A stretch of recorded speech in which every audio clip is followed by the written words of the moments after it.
Hola, ¿cómo están? Estamos acá en el canal Sur o No Sur, Psicología Social en el sur de Chile. Y hoy en la entrevista Sur o No Sur tenemos a un gran invitado, ¿ya? Un crack, ¿cierto? De la medicina del sur de Chile.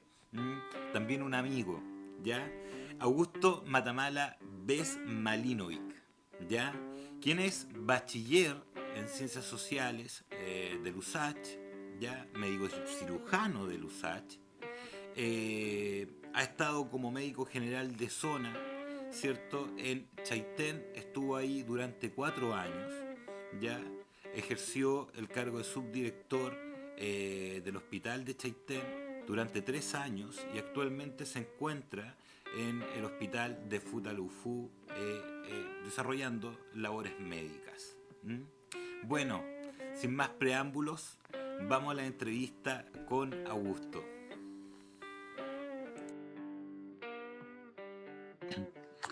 Bueno, hola, ¿cómo están? Estamos en la entrevista de Sur o No Sur, en esta ocasión con un gran amigo, ¿cierto? Augusto Matamala, médico que se encuentra trabajando en la ciudad de Futaleufú. La idea de la entrevista del día de hoy es poder conversar con cómo se realiza la salud, ¿cierto? En Futaleufú, nuestro invitado estuvo también en Chaitén y en Santa Lucía. ¿Cómo estás, Augusto? Bien, pues Carlos, muchas gracias por esta invitación. Para mí es un agrado poder conversar contigo de los temas que se nos ocurra plantear en la mesa. Súper, súper. Bueno, pero Augusto, para partir hablando de salud, y vamos a hablar de actualidad y un montón de temas, no se me va a escapar el invitado con la contingencia, pero para poder empezar a hablar de lo que ha sido tu proceso y tu proceso en hacer salud, ¿cierto? En esta parte tan alejada, estando al lado, pero tan alejada, ¿cierto? Desde la conectividad, tan distante desde la conectividad, ¿cierto? ¿Qué ha significado hacer salud en este lugar? Y antes, preguntarte un poquito, ¿cierto? Con cómo llegas allá, porque nosotros sabemos que eres de la quinta región, ¿cierto? De Santo Domingo, entonces, ¿cómo parte este periplo de la quinta región, ¿cierto? Va a llegar a Chaitén? Cuéntanos un poquito cómo fue este proceso. Mira, tenemos que retrotraernos un poco a la historia de la salud pública chilena y hablar sobre la ley médica. En los años 60, en aquellos tiempos predictadura, obviamente, cuando Chile era un estado fuerte, ¿cierto? Gracias a los gobiernos radicales que hubo una seguidilla, y existía el Gran Servicio Nacional de Salud, que fue construido e inspirado en el NHS inglés, ¿cierto? O sea, se tomó mucho de esa estructuración del NHS inglés. Uno de los grandes problemas que tenía Chile en ese tiempo, y que tiene hoy en día también, es el centralismo. Entonces, sucedía que el acceso de las personas en zonas rurales, zonas rurales, no necesariamente ahora en la Patagonia, estamos hablando de los años 60, o sea, Talca era ruralidad, ¿cachai? Claro. No tenían acceso a prestaciones médicas, no tenían acceso a salud. Y ahí se creó una ley, que es la ley médica, ¿cierto? Donde se establecieron la etapa de destinación y formación de ciertos médicos. ¿Cuál es el objetivo de la ley? Que una de las mejores políticas públicas que ha implementado el ministerio en el siglo XX y es el caso de estudio de impacto gigantesco, es que tú tomabas a los médicos recién egresados, ¿cierto? Después de séptimo año, y los enviabas en destinación a los distintos lugares de ruralidad. ¿Cachai? Ok.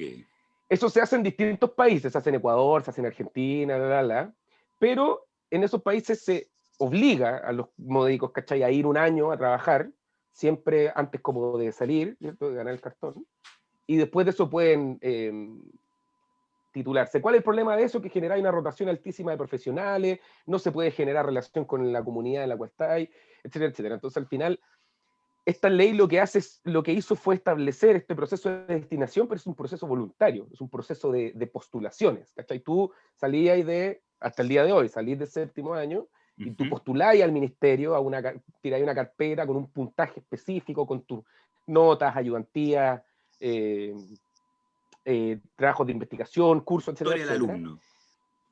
Todo, se hace un ranking nacional, ¿cachai?, de todos los colegas que están presentándose a esa situación, del 1 al 1500 hoy en día, que somos los que salimos al año, y se liberan ciertas plazas, ¿cachai? Y estas plazas de trabajo se estructuran dependiendo de la dificultad, ¿cachai? La dificultad es de que es cuando eres personal único o cuando estáis muy lejos, ¿cachai? Entonces las plazas se dividen en zonas de la A a la E, en dificultad las zonas A son las más altas y la E son las más bajas.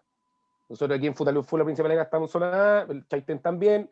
Zona A es cualquier lugar donde está ya más de 200 kilómetros de distancia de tu centro derivador, o que eres médico cirujano único, o que estás en una posta de alta ruralidad, etcétera, etcétera. De hecho, en el último, lejos, en el último cambio que se hizo en 2016, se empezó a considerar no solo lo lejos, sino las condiciones de vulnerabilidad social de las personas. Entonces, por ejemplo, el hospital de Fresia pasó a ser zona A, porque Fresia es la comuna más pobre de la región de los lagos. Entonces, el nivel de vulnerabilidad social que tenía, ¿cachai? Como el tema de la complejidad de la destinación. Entonces, ¿qué pasa ahí? Que tú te vas, nos venimos a esta destinación por un periodo mucho más largo, que son mínimos 3 años y máximo 6, ¿cachai? Y este ranking, ¿qué es lo que, por qué se hace este ranking y este cuento? Porque la dificultad de la plaza hace que los mejores cupos se vayan a las plazas más difíciles. O sea, mientras más lejos, entre comillas, tú te aseguráis a los mejores colegas que salimos de la universidad. ¿Por qué? Porque después, cuando tú termináis tu etapa de destinación, tú vuelves a formarte. ¿Cachai? O sea, el ministerio te devuelve a la universidad y haces tu especialidad, pero tú eres funcionario público todo el rato. ¿Cachai? Por eso es una de las mejores políticas públicas que ha tenido el ministerio, porque tú, además de permitirle a las zonas rurales acceso a las personas a prestaciones médicas que antes no existían, estoy hablando hoy en día, los colegas somos 2.500 en todo Chile, 2.500 médicos distribuidos en el territorio desde Bisbiri hasta Puerto Williams, ¿cachai? Además de tener esto de prestación a las personas, tú lo que tenías es una carrera médica permanente, ¿cachai? Porque tú, este colega que nosotros tuviste 3 a 6 años en el territorio, pudiste establecer lazos, generar proyectos en este tiempo que es más largo, y después volví a hacer tu especialidad, y eso que hablan de que después de hacer la especialidad ir a el privado es mentira, ¿cachai? O sea, el 90% de los generales de zona volvemos, hacemos la especialidad y nos quedamos trabajando en el servicio público. El problema es que el ministerio no libera la cantidad de cargos suficientes para contratar a todos los colegas, y al final el éxodo se termina haciendo por un problema de déficit estructural de financiamiento y de proyección de política pública más que nuestra, ¿cachai? Entonces, esa es como la intro. Yo soy de Santo Domingo, estudié LUSACH, bachiller en Ciencias Humanidades, después en la medicina, y siempre quise ser general de zona por lo mismo, por el territorio. O sea, esa fue la vuelta, lejos, digamos. Comprender. Esa fue la vuelta. Yo afortunadamente tuve excelente promedio en la U, ¿cachai? Salí con promedio 6.3. Muy bien. Hice todas las ayudantías todos los años, hice todas las capacitaciones, entonces tenía un buen ranking, ¿cachai? Que era 200. Y yo pude optarme a ir a Chaitén. Yo me quería ir a cualquier hospital en la Patagonia, ¿cachai? Yo, toda la universidad mochilié, entonces conocía a todo Chile, y dije, ya me quiero trabajar en la Patagonia, pero en hospital, no quiero depender en un CEFAM depender de un alcalde, ni ahí, nunca. Nunca se lo recomiendo a nadie, ¿cierto? Porque utilizan la salud como cosas políticas que no tienen que corresponder, entonces siempre en un hospital que tú dependís de la subsecretaría de redes asistenciales, que es una cosa mucho más técnica. Y pasó que en mi año de postulación, el único cupo que había en toda la Patagonia era el del hospital de Chaitén. Pues yo afortunadamente tenía el ranking suficiente para alcanzar ese cupo, ¿cachai? O sea, las zonas A que se fueron antes fueron, no sé, las más cotizadas, que son como médico único, que te da más puntaje después para hacer la beca. Angaroa, que es como uno de los típicos que dicen, oye, vámonos a Rapanui, ¿cachai? Y después y ahí llegué a Chaitén, feliz. Yo conocía a Chaitén y todo el cuento, y llegué a Chaitén. Y llegué a este pueblo, que lo tengo en el cuore, devastado por este volcán, ¿cachai? Con un proceso de reconstrucción fallidísimo, con una... Pero llegaste en ese rato, ya, como para contextualizar 2016. un poco para la gente, para los estudiantes que están viendo, para la comunidad de ciencias sociales y salud de la región. Llegaste post... 2016. Perfecto. Post volcán, sí, obvio. Sí, Sí, sí. 2016. ¿Y cómo fue el llegar en ese momento? O sea, llegaste con la fotovida de lo que había pasado, un proceso de reconstrucción que, bueno, queremos preguntarte también cómo fue, ¿no? ¿Cómo llegas a ese momento? O sea, yo llegué, me fui un mes antes, de hecho, porque justo un colega se estaba yendo, entonces otro colega, Alonso, me llamó y me preguntó si podía ir a hacer el reemplazo antes de empezar mi destinación. Las destinaciones siempre parten en abril. Y él me llamó en febrero, me dijo, ¿y te puedes venir en marzo? Y yo, bueno, feliz, pues, o sea, yo estaba en Santo Domingo, mercenariando, haciendo turno en Sapu, ¿cachai? Cosas así, porque Claro. entre vacaciones y generando un poco de lucas, y estaba haciendo turno en el Padre Hurtado en Santiago, en el Hospital Padre Hurtado. Y ahí obviamente me fui y todo. Y claro, yo había pasado por Chaitén 3 años antes, al principio de quinto año, ¿cachai? El 2013 yo pasé por Chaitén. Y dormí ahí afuera de la iglesia, en carpa, ¿cachai? En ese momento cuando yo pasé todavía habían sectores sin luz, el sector sur todavía no tenía agua. Y el 2016 cuando yo llegué ya había como mucho más avance de todo esto, pero un avance Claro. culero, un avance flight, un avance a la chilena, ¿cachai? Un avance... A media. ni a 2 cuartos, ¿cachai? Ni a 1 cuarto, ¿cachai? Porque al final está hablando de un proceso de reconstrucción de una ciudad de 2.000 Sí, habitantes, o sea, sí. no una ciudad gigante, ¿cachai? Una cuestión terrible. Y en ese contexto llegué, pues, ¿cachai? A trabajar al hospital de Chaitén, en proceso de reconstrucción también, o sea, todo está en reconstrucción. Chaitén sigue reconstruyéndose y se va a seguir reconstruyendo porque al final nunca se reconstruyó. Ese es el tema, ¿cachai? O Qué sea, fuerte en esos términos. Y es como la sensación que nunca se está. reconstruyó. Sí, no, además. Todavía, Ya. o sea, esto mismo conversando del territorio, el gran valor de Chaitén y de la gente que está en Chaitén es que ellos lograron quedarse en el lugar. Y aquí hay una conversación súper importante hablando del territorio que hay que considerar sobre la gestión del riesgo y desastre, que después supongo que vamos a hablar cuando hablemos de la Villa Santa Lucía, pero Por favor. Chaitén fue evacuado completamente, no vivía nadie, ¿cierto? Y la autoridad política tomó la decisión de mover el pueblo a Santa Bárbara, 10 kilómetros al norte, y construirlo todo desde cero. ¿Cachai? Muy bien, eso está súper bien, eso es lo que hacen los japoneses.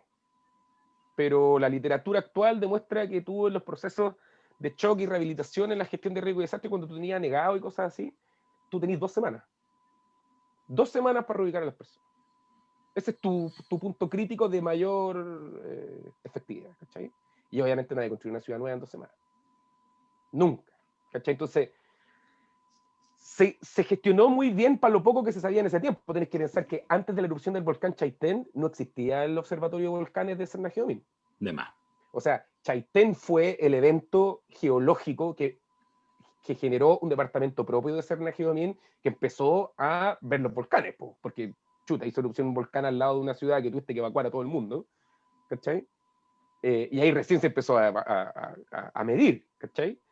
Entonces, es una situación como bien compleja en ese contexto, pero el arraigo territorial ahí de las personas hizo que se quedaran. Porque al final se evacuaron todos, a las personas se les dio posibilidad de instalarse en otros lados, se asignaron subsidios, servicios, se compraron las casas a valor comercial. En la ley Chaitén, el Estado compró las casas de la gente para que se fueran, porque en la Constitución es tan importante la propiedad privada que no existe ninguna forma de que el Estado te saque de un lugar de catástrofe, porque es tu propiedad. O sea, los órdenes de prelación de la Constitución chilena, la propiedad privada es lo más alto que existe. Entonces, Buen dato. La única forma de que el Estado de Chile pudiese sacar a las personas para que nadie más viviera ahí era comprándole las casas. Y la ley Chaitén se hizo eso. Se le compró las casas a todo el mundo. Hubo gente que vendió, hubo gente que no vendió. Pero las casas se compraron a valor comercial, ¿cachai? Cuando las casas estaban obviamente muchas destruidas y se compró a valor comercial. O sea, una inyección de recursos importante. Se asignaron subsidios Serviu para tener casa o en Puerto Montt, en Chile, como toda esta distribución, todo así que si tú lo pensáis, tú decís, oye, pero eso está súper bien. Y claro, está súper bien cuando tú lo tomáis como decisión desde Puerto Montt. No está súper bien cuando estáis considerando la vivencia territorial de las personas. ¿Cachai? Porque cuando tú conversáis con las personas, te dicen, o sea, viejo, esta casa que se llevó el río, o que no se la llevó, que todavía está acá, la paró mi papá o la paró mi abuelo en el tiempo que no habían clavos, que se demoraban 2 meses sin llegar los clavos. A pura hacha, sin motosierra, ¿cachai? O sea, despejaron este campo ellos solos. No me voy a sacar de acá, po. Sangre, sudor y lágrimas, por demás. Y con una característica, con una cohesión social, un tejido social completamente distinto al resto. O sea, imagínate que los vecinos de Chaitén se fueron a lugares tan chicos como Achao y aún así no se pudieron adaptar mucho, ¿cachai? Porque la weá no es lo mismo. Claro. Disculpa el garaje. No es lo No, mismo, ¿cachai? No es lo mismo. Entonces, ese arraigo territorial es lo que aún hoy en día, y probablemente no suceda, no se considera en ninguna política pública a partir del centralismo asfixiante de Chile, que no solo Santiago, es de las regiones también. O sea, la 10ª región es tremendamente centralista con Puerto Montt, ¿cachai? Las decisiones se toman en Puerto Montt, no se considera el territorio, bla, bla, bla. Entonces, ¿qué es lo que pasa? Que tú ahí cuando vi gente decir, oye, pero ¿cómo pueden vivir ahí? El río cortó la ciudad por la mitad, estuvieron 2 años sin agua, estuvieron 2 años sin luz, ¿cachai? Y la gente dice, loco, me da lo mismo, porque yo sé que aquí voy a vivir 20 años, 25 años, hasta que haga erupción de nuevo. Cuando te dicen puede que haga erupción mañana, o puede que no haga erupción nunca, ya las personas dicen, mira, ¿sabes qué? Yo de más que puedo alcanzar a vivir aquí 20 años antes de que haya una erupción de nuevo. Y en 20 años yo reconstruyo mi casa, hago mi vida, tengo hijos, dejo descendencia, hago un negocio, ¿cachai? Entonces, las personas que viven en un territorio tan extremo, la vida tiene un territorio tan extremo, con experiencias vivenciales muy extremas también, o sea, no es el primer evento geológico que sucedió en el lugar, me dicen, oye, loco, si yo me puedo quedar. Entonces, estuviste 10 años estableciendo que el sector sur de Chaitén era inhabitable, que nadie podía habitarlo. Y esos 10 años está lleno de gente. La mayor cantidad del pueblo vive ahí, todos viven ahí. Entonces, estuviste 10 años sin poderle meter ninguna luca pública, ¿cierto? Para arreglar la red de agua, alcantarillado, el espacio, porque es inhabitable. ¿Sí? Pero es inhabitable en un papel técnico y todo lo que queráis, pero un papel firmado en Puerto Montt. Pero tenía la gente viviendo ahí igual. O sea, el 70% de la zona urbana vive en el sector sur. Y siempre lo ha hecho. Y cada vez que llega gente, que llega ahí. ¿Cachai? Entonces tenía esta... Chaitén demuestra mucho esta como desconexión del territorio con el cuento. Yo no estoy diciendo que no sea responsable hablar sobre los riesgos geológicos y todo lo que estamos hablando, pero no, claro, es el tema, ¿cachai? O sea, pero si lo vamos a hablar a escala humana, tiene todo tiene todo el sentido del mundo. O sea, plantearlo en esos términos es como lo coherente. Estamos con Augusto Matamala en la entrevista de Sur o No Sur, conversando con respecto a su paso por Chaitén, ¿cierto? Y cómo se fue dando el tema post-volcán. Una pequeña reflexión en torno a lo que estabas planteando. No es desconocer la importancia de los riesgos geológicos, ¿cierto? Los problemas volcánicos o de la naturaleza así que puedan ocurrir. No es quitarle el valor ni desconocer, ¿cierto?, toda la información científica que hay disponible. Pero claramente cuando lo cruzamos con la lógica de la humanidad, el problema se vuelve existencialmente complejo. Y creo que todo lo que estás planteando tiene que ver con ese rollo. O sea, si no colocamos en valor esto como una variable, vamos a empezar a tomar decisiones, ¿cierto?, que pasan como las que estás contando que ocurrieron en el momento. Y sobre todo por inacción del Estado, ¿cachai? Y en esta discusión de inacción del Estado lo hablamos desde el punto de vista de la gestión del riesgo y desastre, ¿cachai? O sea, aquí no estamos hablando, perfecto. Esta discusión tiene que ser distinta a la discusión de la coyuntura actual en la cual hablamos, oye, ¿cuál es el rol del Estado en? Sino que es una discusión que tenemos que conversarla sobre cuál es el rol del Estado en un país lleno de desastres, ¿cachai? Que son episodios distintos a la cotidianidad y la contingencia. Es un momento. Y que es un momento, y que no existe mayor error que establecerle causas al desastre. El desastre es una condición social. Perfecto. No existen los desastres naturales. Las causas del desastre pueden ser climatológicas, geológicas, vulcanológicas, sanitarias, lo que queráis, pero el desastre es una condición social. O sea, sucede un evento en la mitad de la cotidianidad que genera una disrupción abrupta del funcionamiento y que agudiza las vulnerabilidades sociales. Todos los desastres agudizan las vulnerabilidades sociales. ¿Cachai? Entonces, eso es lo que tú tenés que hacer. Y eso es lo que tú tenés que comprender. Entonces, cuando tú tenés gente en Chaitén que vuelve a vivir ahí, cuando tenés gente en Santa Olga que vuelve a vivir ahí, cuando tenés gente en Tocopilla, o sea, todavía están las casas de Tocopilla del terremoto del 2010.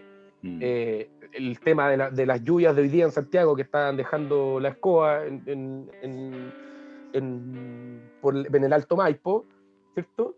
Y tú decías, oye, pero ¿cómo la gente vuelve a construir ahí? Bueno, es porque el Estado no se hace cargo, ¿cachai? Porque no existe una política real, eficiente, estructurada de decirle a las personas, oye, no se puede vivir aquí, porque tú no tienes que decirle a la persona no puede vivir ahí, porque esa es la propiedad de la persona. Ya hablamos que la prelación, la propiedad privada es lo más alto. Tú lo que tenés que hacer es tener las capacidades suficientes como Estado de darle la opción a la persona de que no viva ahí. Mira, acá te muevo. Esto es lo que pasa. Este terreno, te compro este terreno y te muevo para acá. Construye esa cuestión. Pero eso, hacerse cargo, tenía un tiempo muy acotado. Muy acotado. Si no, te caes dando vueltas en cuestiones administrativas y la gente vuelve a vivir ahí. Y el desastre vuelve a aparecer. ¿Cachai? Entonces, desastre es amenaza por vulnerabilidad.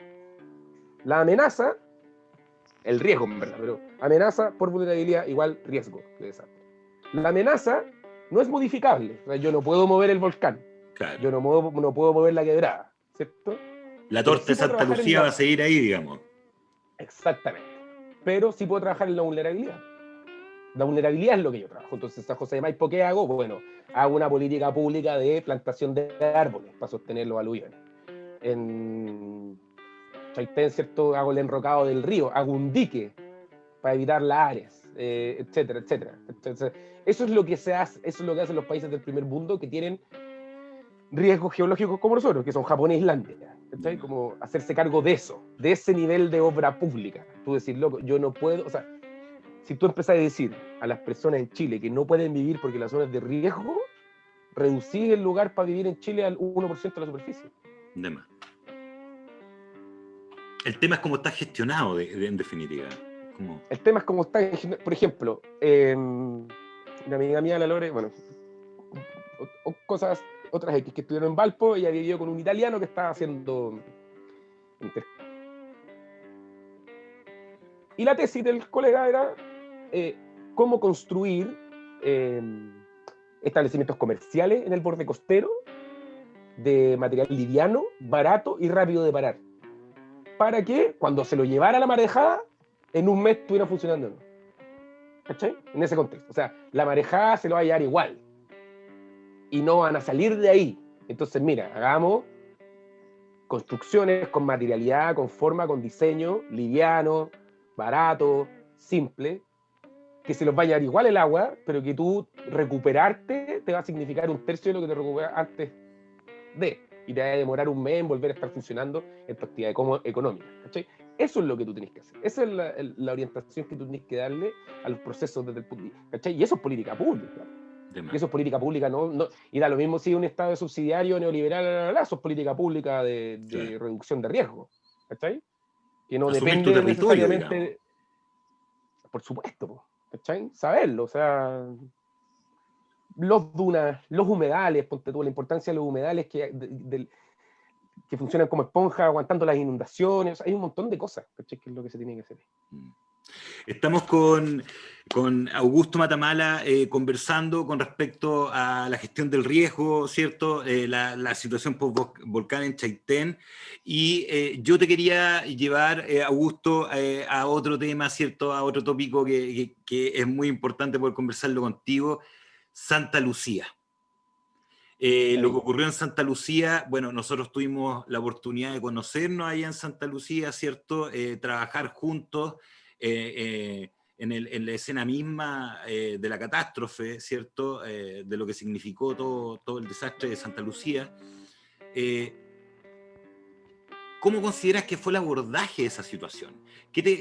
Cuando llegaste a enfrentar el tema ya, trabajar, tener que tomar decisiones también, ¿cómo fue el proceso de estar en Santa Lucía? Excelente y pésimo a la vez. Fue un excelente, creo yo, fue un excelente despliegue técnico y un pésimo manejo político. Que es el gran problema. La decisión final. Ahí está la diferencia, digamos. Excelente el despliegue técnico en el sentido que los recursos desplegados y el nivel técnico de las instituciones públicas que nos desplegamos fue muy alto. ¿Ya? O sea, Potente.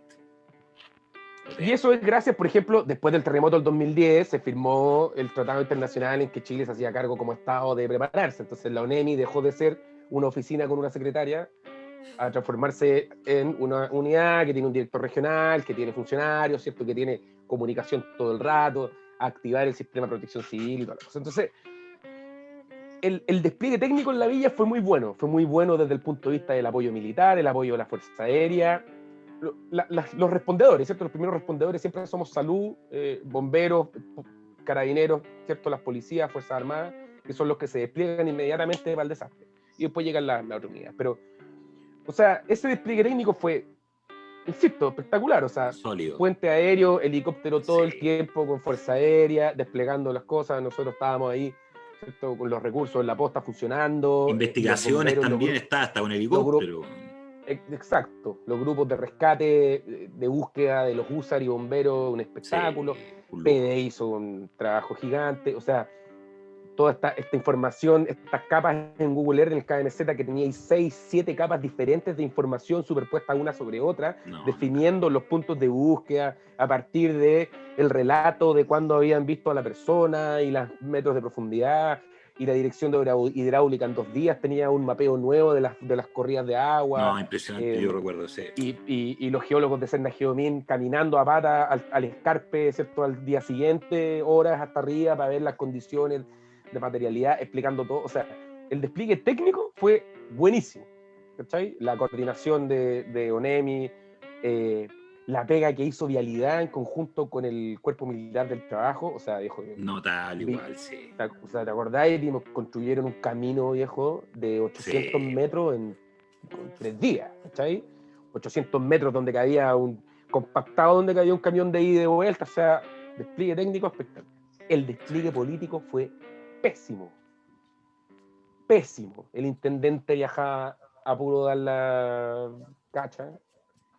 No se ponían de acuerdo en nada. Se cagonearon con un mísero bono para 200 personas.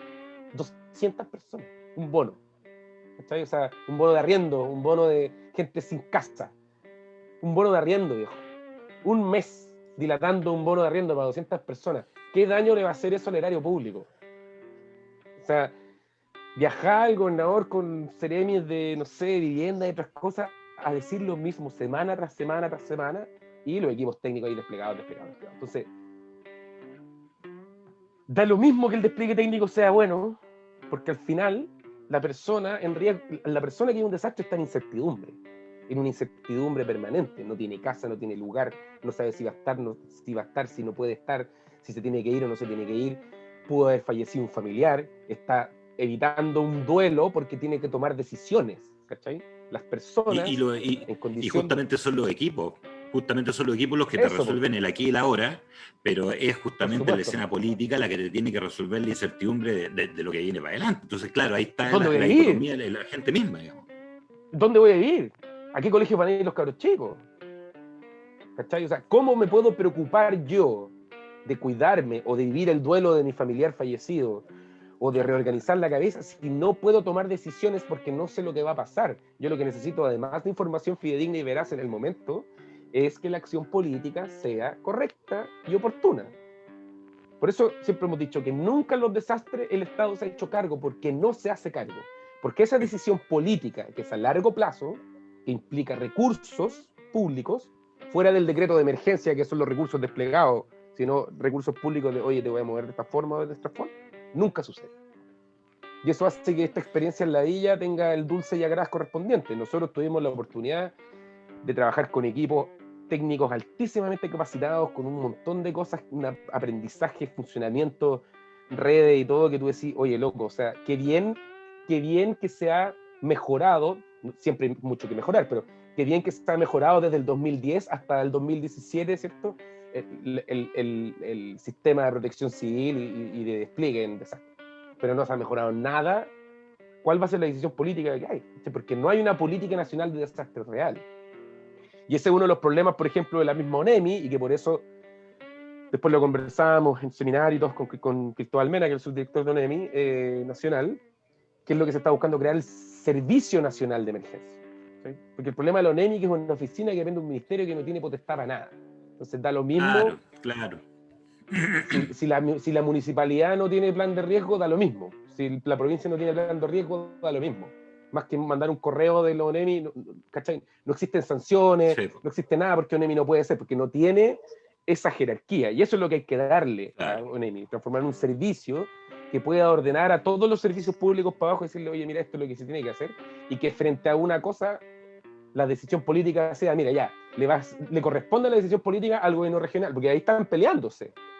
¿Quién pone la plata para la reconstrucción? ¿El gobierno regional o vivienda? Chuta, no sé, 2 semanas perdidas de discusión política innecesaria, inútil, ¿cachai? Porque eso tiene que ser Claro, política de Estado. No tiene que ser... nomás. Eso, pero la villa nos enseñó también mucho del territorio, en una desconexión gigante, o sea, si no hubiese habido puente aéreo no hacíamos nada, 3, 4 días sin comunicaciones, y cada desastre también es distinto, y eso es lo que tienen que entender las personas también, ¿cachai? O sea, cada desastre es distinto, porque está en un territorio distinto, porque los territorios son distintos, y aquí el territorio es el que manda, en la provincia de Palena, en la Patagonia chilena, el que manda es el territorio. A mí me encanta esos momentos cuando tú vas a tomar la avioneta, ¿cierto? Porque tenías una reunión y cagaste y no salió el avión y no salió nomás, po. Y da lo mismo que sea ahí el presidente de Tombuctú o el barrendero de la oficina, y no salió el avión, fuiste. El clima no permitió que sale y chao, se acabó. ¿Cachai? No hay nada que hacer. Se cortó la luz y se cortó la luz. ¿Cierto? Hay menos 8 grados y hay menos 8 grados, no tenéis nada que hacer. Da lo mismo quién seáis, da lo mismo qué pensáis. ¿Cachai? Y aquí el territorio es el que manda. La distancia, o sea, yo vivo en Futaleufú, Chaitén, que es en la otra ciudad, digamos, está a 150 kilómetros, y esa es la distancia, 150 kilómetros. Eso es lo que tú tienes que recorrer en la Patagonia para llegar a otro lugar. ¿Cachai? Menos de 3 horas en ningún lugar te va a demorar nunca. Y eso es parte de tu vida, de tu cotidianidad, y los seres humanos somos seres que de adaptación, ¿cachai? Y para nosotros no es nada. O sea, yo ahora viajo a Chaitén a ver la cervecería, yo tengo una cervecería en Chaitén, y viejo, y me mamo 3 horas para allá, y después vuelvo y puedo ir en el mismo día y manejé 6 horas. Claro, vengo cansado, echar y toda la cuestión que queráis, pero, o sea, no tiene, ¿cachai? Territorio. Es parte territorio de nomás. Claro. Ese es el problema, porque las personas quieren tener incidencia en el funcionamiento de su territorio, pero las políticas públicas son centralistas, ¿cachai? Con visión extractivista y otras cosas. Entonces, desde el punto de vista sanitario, nosotros estamos permanentes, los generales de zona, claro, nosotros aquí, todos los médicos de la provincia somos, bueno, menos Ricardo, que no es artículo 8, pero habemos 30 médicos en la provincia y somos todos generales de zona. O sea, si no es por la política pública de generales de zona de los 60, en esta provincia no habrían médicos. O habrían un par de colegas, tal vez de dudosa procedencia, dejando la cagada, contratados por los municipios en amiguismo. ¿Cachai? Eso es política pública en el territorio. El Estado es el que está presente aquí. En la Patagonia nosotros vivimos situaciones de que las personas tampoco se dan mucho cuenta, pero que son como medias condiciones cuasi utopías sociales que en el resto de Chile no pasa. Aquí hay un solo colegio y todos van al mismo colegio. No existe esto, que la libertad de educación, que hablan los de derecha y le dan un montón de color. Viejo, aquí hay un solo colegio y todos van al colegio. Y da lo mismo, porque todos los datos demuestran que el nivel académico alcanzado por los hijos depende del nivel socioeconómico y cultural de los padres, no del colegio en el que van. Entonces, cuando los colegios cuicos, ¿cierto?, tienen mejores resultados en la PSU, el SIMS y todo ese cuento, no es porque paguen 500 lucas mensuales, es porque el nivel socioeconómico y académico de los padres de esos hijos es mayor. Listo. Y nadie llora, ¿cachai? Nadie está saltando en círculo al respecto. El único prestador sanitario aquí es el hospital. Tú no puedes tener acceso a otra prestación médica que no sea el hospital, y todos van al hospital y listo. Y por lo mismo es una estupidez ser ISAPRE. Yo soy FONASA, somos todos FONASA, hay que financiar el hospital, ¿cachai? O sea, somos todos usuarios de una infraestructura pública, y no pasa nada, y está muy bien, y eso permite una cohesión social súper buena. Todos nos conocemos, las distancias que existen entre la autoridad, el gobernador, el alcalde y las otras personas es súper chica, no es porque sea un pueblo chico, sí, porque somos pocos, pero no solo porque somos pocos, es porque compartimos los espacios de la cotidianidad social, y eso permite una cohesión social. No significa necesariamente que todos anden abrazados con el vecino ni nada, pero ¿cachai? Si seguimos siendo una sociedad súper individualista. Claro. Pero establece eso, y eso pasa aquí, en Chaitén, en Palena, ¿cachai? O sea, en toda la Patagonia chilena que no sea ciudad grande. Y eso las personas del territorio a veces no se dan cuenta de lo distinto que es la estructura estatal aquí que afuera del país, ¿cachai? En el sentido de la presencia del Estado. Sigue siendo completamente desfinanciado y las diferencias son absurdas porque nosotros aquí no tenemos los mismos derechos que las personas en el Chile Conectado, porque no tenemos la capacidad de acceder a las mismas prestaciones. ¿Cachai? Estamos Y ahí hay un tema de inequidad territorial.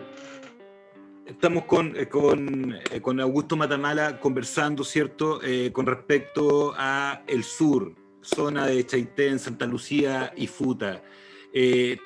Justamente te iba a preguntar con respecto a la última premisa que tiraste. No tenemos los mismos derechos con otras partes de Chile. En percepción social, tu impresión, tú has estado allá, lleváis tiempo. ¿Sientes que la gente percibe eso? ¿Que siente un estado más distante, que no le hace tanto cariño, que no está ahí como en otras partes de repente? ¿Está esa sensación? Está, pero a la vez está este como asistencialismo. Entonces tenía una política muy asistencialista, ¿cachai? Pero no tenía infraestructura y desarrollo propio. Por ejemplo, mira, nosotros somos 6 médicos, acá en Futa somos 7, pero es porque Ricardo da parte, pero en todos los 3 hospitales somos 6 médicos. Antes eran 2. Saludos a los chiquillos para allá, ¿eh? Saludos a todos los chiquillos para allá, Gaspar, a todos. Antes eran 2, ¿cachai? Con el segundo gobierno de la colega Bresi Bachelet, la jefa, la política de generales de zonas se aumentó y pasaron a ser 4. Y no solo se aumentó en la ruralidad, sino que se generaron las plazas generales de zona urbanos. Porque las personas que están en las grandes urbes y en las periferias de las ciudades tampoco tenían el acceso, ¿cachai? Compartían esta inexistencia del acceso que existía en la ruralidad. Entonces empezaron a crear plazas urbanas. Entonces, cuando tú empezás a mirar los números, que Chile es un país muy de números, ¿cierto? Porque el Estado subsidiario y las cosas, si buscáis los números, no se justifica que hayamos 6 médicos por hospital en la ciudad, por números. Porque somos como un médico por 200 habitantes, ¿cachai? Y esa cuestión en el resto de Chile es como 1 a 10.000. Ya, pero ¿por qué sí somos? Bueno, porque se hizo una política pública que logró la Fabiola Jaramillo, la doctora Jaramillo, que era directora del servicio. Saludos a la Fabiola, también va a estar acá.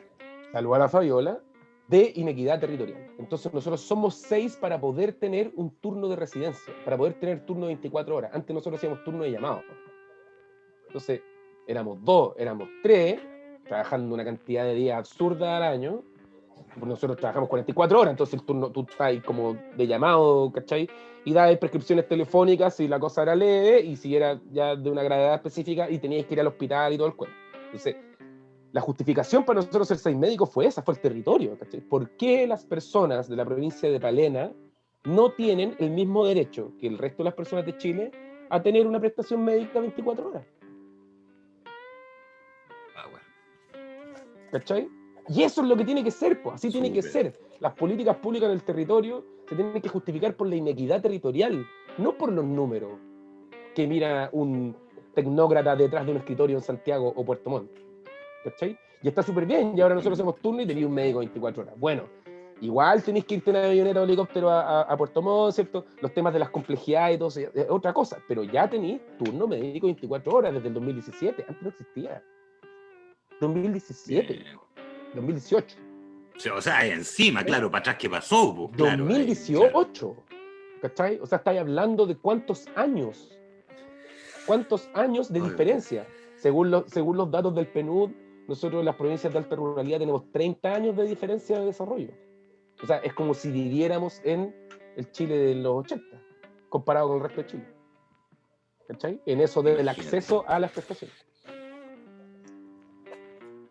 Estamos con Augusto Matamala en la entrevista de Sur o No Sur, bueno, develando un montón de datos importantes, ¿cierto? De esta salud invisibilizada, de esta salud que es distinta en algunos territorios, que tiene una historia distinta a lo que incluso uno estudia como salud nacional, y cuando te explican los procesos y todo, muchas de estas temáticas de ruralidad y estas situaciones de inequidad quedan invisibilizadas, ¿no? qué potente escuchar el discurso en donde va explicando desde el territorio cómo se vive la salud, ¿cierto? Y también estas instancias de cambio. Preguntarte, Augusto, ¿ves con mayor optimismo el futuro? ¿Ves que van a haber cambios pronto? ¿O qué cosas tienen que pasar para que existan cambios mucho más potentes y más relevantes? O sea, mira, igual hay harta incertidumbre, pero indudablemente que el proceso constituyente es la luz de esperanza al final del túnel, ¿cierto? Ahora, esa estructuración del proceso constituyente es fundamental en salud porque la Constitución establece hoy en día en Chile la posibilidad de elección en un sistema privado y público en Chile. Y los defensores del modelo dirán que es una especie de sistema mixto y eso es una mentira gigantesca. En Chile existen dos sistemas de salud que se depredan mutuamente y que uno depreda al otro, básicamente que el privado depreda a lo público. En forma particular. Esa discusión es fundamental. Y sobre todo ahora que estamos en pandemia. ¿Cachai? Porque la agudización de la crisis sanitaria ha establecido aún más la importancia de la nueva Constitución discutida y establecida para que el funcionamiento de la salud pública, la infraestructura pública y las condiciones de la salud pública sean las suficientes para poder afrontar las condiciones que sean. O sea, esta es la primera pandemia, no es la pandemia, es la primera. Van a venir otras. ¿Ya? O sea, nosotros estamos viviendo hoy en día esta pandemia porque estamos en el 2020, estamos en un mundo globalizado, pero este es el SARS-2. El SARS-1 fue el 2002. Y el 2002 el SARS dejó la escoba en Asia. Y ese SARS motivó y generó, por ejemplo, los mayores cambios en política de salud pública en China y en Corea del Sur. Corea del Sur obtuvo y transformó su sistema a un seguro único de salud posterior a las pandemias que le habían afectado. ¿Cachai? Entonces No es tenía súper idea de ese dato. importante el punto de las vulnerabilidades. Sí, porque primero fue la gripe aviar el 96, Claro. 97, después Sí. tuvieron otros outbreak de pandemia, después el SARS, entonces fue, o sea, claramente, digamos, después de todas esas pandemias, oye, nosotros no podemos tener un sistema así que sea privado. ¿Ya? Y eso es súper interesante porque, por ejemplo, el sistema único de Corea es un súper buen ejemplo para tomar, porque los amantes del sistema privado, ¿cierto? Que está todo bien. La gracia del seguro único es eso. La gracia del seguro único, tú en Chile hoy día lo que así es, las personas dejan de poner su 7% en la ISAPRE, las ISAPRE se transforman en seguros privados voluntarios, y todos los ciudadanos que imponen su 7% lo imponen a la salud pública. Listo, se acabó. ¿Eso significa que tú tenés que atenderte obligatoriamente en un hospital público? No. Lo que hace el Seguro Único de Salud es financiar las prestaciones. Entonces, es muy bueno porque tú porque son problemas complejos y tú le das soluciones complejas. Entonces, tú lo que haces con un seguro único es decirle al sector privado, mira, tu sector privado tenés esta infraestructura implementada, ¿cierto? Tú tenés esta complejidad ya implementada, tenés esta cantidad de pabellones, tenés esta cantidad de UCI, tenés esta cantidad de consultas, esta cantidad de camas de hospitalización, bla, bla, bla. Entonces, todo esto, tu sector privado que tú tienes ya establecido, yo como ministerio lo tengo en una lista, ¿cierto? Ordenado, le pongo un precio de lo que debiese costar, no como hoy en día que tú le compras una cama a la clínica Las Condes y el Estado le paga 800 lucas, pero por FONASA al hospital le paga 60. ¿Cachai? Sino que hago una lista nacional de cuánto deben costar las prestaciones específicas según una evaluación de expertos, de comité, bla, bla, bla, bla, y le digo al privado, mira, Clínica Puerto Montt, tú me tenés que solucionar todos los, por ejemplo,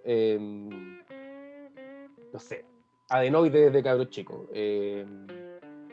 cirugía de oído de estas características, vesícula, hernia y tal cosas quirúrgicas, bla, bla, bla, bla, ¿cachai? Y yo tengo esta plata porque esto es lo que vale. Entonces yo igual mando a las personas desde el hospital a la clínica, pero lo financio con el seguro único que todos ponen. Entonces todas las personas tienen el acceso a la prestación y tú no tenés que andar construyendo hospitales propios, sino que usáis la infraestructura y la complejidad que ya está establecida en el sistema privado, pero financiado y regulado todo desde el ministerio, en la red. ¿Cachai? Ocupáis la red privada, claro. Y eso es lo que hizo, claro, eso es lo que hizo Corea del Sur. Y ahí voy justamente tomándome lo que estáis diciendo, el dato que por lo demás no sabía, pero Corea del Sur, claramente un país supercapitalista, en una dinámica muy neoliberal, muy cruda, pero que ahí dais cuenta, hablábamos con otro invitado, con Jaime Fombona, y Jaime me decía, oye, si una cosa es ser capitalista, una cosa es ser neoliberal, pero que tu política pública tenga una escala humana o que tenga consonancia con tu realidad país, es otra cosa. Entonces es una cosa de sentido común, y uno lo escucha, te escucho, ¿cierto? Tú te ha tocado hacer dirección, ¿cierto? Y todo. O sea, me hace mucho sentido, pero ¿qué pasa? Que todas estas ideas que calzan con el país, que tienen sentido común, en definitiva, y que incluso países mucho más, ¿cierto?, avanzados que nosotros, y aparte el primer mundo, lo están haciendo. ¿Qué crees tú que pasa que en Chile ese tipo de decisiones, que incluso tienen como gran referente el sentido común, no ocurren? ¿Por qué estamos en esta pugna, en esta lucha? ¿Qué variables crees tú, Augusto, que empiezan a darse para que ocurra esto? La agudización de la crisis social. O sea, lo que pasa es que la Constitución del 80 yo creo que es una de las construcciones más brillantes que ha tenido la derecha en su historia. O sea, si tú pensáis en ese sentido, Jaime Guzmán armó la Constitución, amarró la vida, pero no solo en lo que está declarado. Las personas gente piensan que salud, educación, no. Jaime Guzmán amarró la vida en las cooptaciones del poder, ¿cierto? En el Senado, en las designaciones de los altos cargos públicos, en el Tribunal Constitucional. Entonces, han habido muchos intentos de establecer cambios permanentes y siempre ha estado esta cooptación oligárquica de los cambios porque hay mucha plata de por medio. Al final el tema es patrimonio, ¿cachai? O sea, Piñera nunca va a tomar una decisión para tener una buena política pública porque es tan millonario y dueño de tantas cosas que siempre va a terminar afectando su patrimonio. Es súper simple. Súper simple. Obvio que no va a apoyar nada que afecte a su patrimonio como persona. ¿Cachai? Entonces, ese es el punto. Por eso no es que nunca se haya discutido, se ha discutido un montón de veces, se sabe, ¿cachai? Y también por un tema del manejo de los medios de comunicación de la derecha también es gigantesca, y gracias a las redes sociales ya no están, pero o sea, nos pasa, ¿cachai? El 50% de la plata la tiene FONASA, y el 50% de la plata la tiene la ISA. Pero FONASA tiene al 80% de la población, y además es el 80% de la población más vieja y más vulnerable, por lo tanto se enferma más, y las ISAPRES tienen 50% y tienen solo el 20% de mayor nivel socioeconómico, que se enferma menos y más joven. ¿Cachai? Entonces, si tú haces un seguro único de aquí a mañana, ¿cachai? Milagro. Mañana todo el 7% de todas las personas que imponen se va a salud. La salud pública en Chile tendría inmediatamente el doble de recursos. O sea, es soñado. Es soñado. ¿Cachai? O sea, de un día para otro tenéis el doble de recursos. Claro, tenéis que volver a inyectar estos recursos en la estructura de la red privada con un seguro, ¿cierto? Dependiendo de las listas de espera, el GES y todo lo que queráis. Pero ni el doble de recursos, viejo. ¿Cachai? O sea, tení. Y la red crece en función de las prestaciones que podéis sacar. Por supuesto, y podéis sacarle un poco al retraso. También tenemos que considerar que Chile, durante 17 años de dictadura, la inversión pública en infraestructura hospitalaria fue huevito. Huevito. Entonces, ya partí el año 90 con esta cierta transición democrática, con 20 años de atraso. O sea, cuando tú veis que los hospitales se caen a pedazos, uno porque están mal construidos, los nuevos que concesionaron y todas esas estupideces están mal hechos. Hoy en día ya no, pero los que se hicieron hasta hace 10 años sí, porque no habían técnicos, ¿cierto? El estado muy chico. Pero en verdad tú tenés todos estos hospitales que tienen todo el rato pinta de abandonados, es porque estuvieron abandonados 20 años. 20 años sin nada. ¿Cachai? Así sobreviviendo así con la nariz fuera del agua, ¿cachai? Entonces, tú tenés 20 años de déficit de infraestructura pública en salud, ¿cachai? Y eso se nota, porque tú tenés que pensar que desde Bachelet hasta ahora, Bachelet 1 marcó la proyección de construcción hospitalaria brígida, después Piñera le siguió, y después Bachelet 2 hizo la política de construcción de hospitales más grande que ha habido en la historia de Chile en los últimos 100 años. ¿Cachai? y después Piñera lo sigue haciendo. ¿Cachai? O sea, afortunadamente el ministerio toma un ritmo de construcción de infraestructura dándose cuenta de todo lo que sucede. ¿Cachai? Entonces hoy en día tenemos un montón de hospitales nuevos que funcionan. Nosotros aquí mismo en Futa tenemos un hospital nuevo, ¿cachai? Pero las prestaciones son las mismas, pero es infraestructura nueva, como corresponde, ¿cachai? No gente hospitalizando un container, ¿cachai? Entonces tenía Claro, estos 20 años de claro. retraso. Entonces, con esto, si tú tuvieras las lucas posibles, tú podrías acortar esas brechas, ¿cachai? No solo desde el punto de vista de las prestaciones, sino desde el punto de vista de la formación, un montón de cosas, lo que hablábamos de los cargos, ¿cachai? Muchos de los colegas al final terminan yéndose al privado porque el ministerio no quiere dar cargos, ¿cachai? Y era súper loco cuando Santelice hizo esta Fuerte. estupidez del hospital digital, que hoy en día funciona igual bien y todo, pero funciona para 4 especialidades. Le metieron 30.000 millones de pesos en un año. 30.000 millones de pesos. ¿Cachai? Y el costo de poner los cargos suficientes para eliminar la brecha de médicos en la red eran 6.000. Ay, qué dato te tiraste. ¿Cachai? O sea, 6.000 Qué dato te millones de pesos. tiraste. No, es que en cifra es fuerte Claro, la diferencia es que es gasto permanente. escucharlo así. La diferencia es que es gasto permanente. ¿Cachai? Pero con 6.000 millones de pesos, weón, liberáis la brecha en ese año, que era el 2018. Brecha base, no es que, que estamos bien, pero brecha. Claro, claro, claro. Pero le metieron Potente. 30.000 millones de pesos al Estamos hospital con Augusto. Estamos con Augusto Matamala, ¿cierto? Conversando de salud y, bueno, salud y territorio, salud Chaitén, salud y Futa, salud y Santa Lucía, ¿no? Acercándonos desde una perspectiva más crítica a la salud y la historia de la salud, revisando también salud y política, desde la época de la dictadura, ¿cierto? Desde la época de los 90 y los 2000. Metiéndonos un poco en el tema de la contingencia, y aquí ya vamos a entrar a ver la temática del estallido social. A mí me interesa, y aprovechando, bueno, la amistad hace que uno sepa, ¿cierto?, que hay opiniones críticas y profundas en los amigos, así que vamos a aprovecharnos de eso hoy día, vamos a preguntar un poquito aquí. Por supuesto. Quiero que hablemos, ¿cierto?, del estallido social y qué vinculación, cómo lo linkeáis con salud. El estallido social tuvo que ver con una forma de hacer salud en Chile. Esto de no ver el estallido, ¿crees que la salud pudo haber dado una respuesta? ¿Pudo haber dicho algo antes? Por supuesto. Por supuesto. Vamos, O sea, vamos con esa idea. mi viejo decía siempre, bueno, mi viejo era facho, pero mi viejo decía siempre que un pueblo sano y un pueblo educado es un pueblo desarrollado. Esa era su frase. Pueblo sano y educado desarrollado. Entonces, obviamente tú sabés que en cualquier estado de derecho de bienestar básico, ¿cierto?, los pilares de tu sociedad son salud y educación.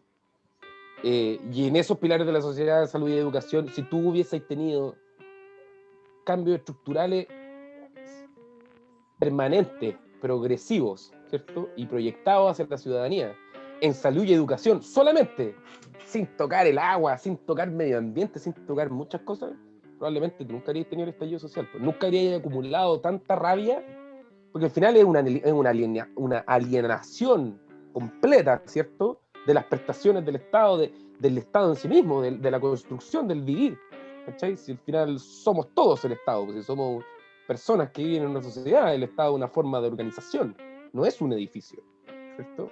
Entonces, claramente desde el punto de vista sanitario y educacional se podría haber hecho mucho. Ahora, eso es por un tema de política pública de los gobiernos. Claro, porque nosotros desde el área sanitaria lo tenemos muy claro. O sea, cuando nosotros, bueno, yo estudié en la Universidad de Santiago, ¿cachai? Con un perfil de salud pública gigantesca, pero o sea, mi primera clase de salud pública en segundo año, el profe dijo al tiro la frase de, no me acuerdo del colega, pero no hay mayor ciencia política que la medicina. La medicina es política. La medicina es ciencia política. Tú estás todo el rato haciendo ciencia política.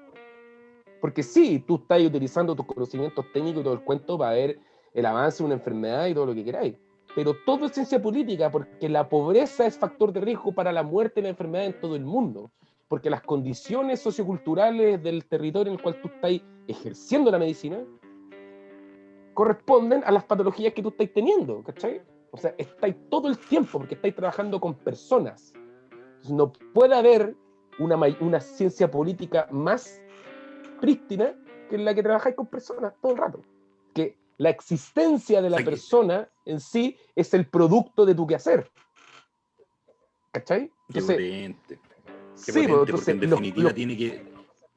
Dale, dale, dale. que los colegas que cuando nos Dale, dale nomás, desenvolvemos en el dale. servicio, ¿cachai? Cuando estamos ejerciendo la medicina desde la atención primaria, la atención secundaria, la atención terciaria, lo que sea, tú por muy economicista que seáis o por mucho que tengáis pensamientos más de derecha o lo que sea, tú estás ahí, en la vulnerabilidad social.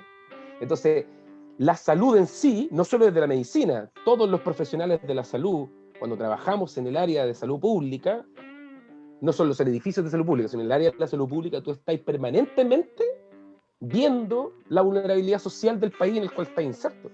Entonces, algo que tú como equipo sanitario lo tenés todo súper claro, lo tenés clarísimo, ¿cachai? Y eso es lo que en verdad no pasa Qué después de las potente. decisiones públicas. Nuevamente esta dicotomía. Me pasa al escucharte, claro, me volví a llevar a la dicotomía en este ámbito ya. Estamos haciendo la pega, estamos en el territorio, estamos viendo las prevalencias en función a las realidades relacionales, a las realidades sociales, ¿cierto? A las problemáticas que puede tener la gente.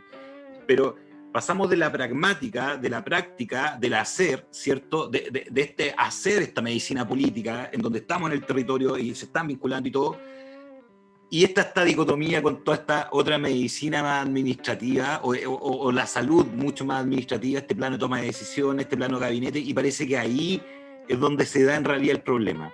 Como que la bajada de los planes, la Por bajada de los supuesto. programas. No solo la baja los planes y los programas, además hay muchos programas que, o sea, que ya hay temas de gestión administrativa que tú tienes que hacer, o sea, hay muchos programas que no tienen evaluación, no hay números, no hay indicadores y están ahí porque están ahí, ¿no? Y podemos ser muy críticos con muchos programas y la forma en que se bajan los recursos, la forma en que se distribuyen, eso ya implica la forma en que la ejecución presupuestaria del Estado se hace. Pero no solo desde eso, sino tú tienes que pensar que la medicina clínica tiene muy poco impacto en el bienestar de las personas.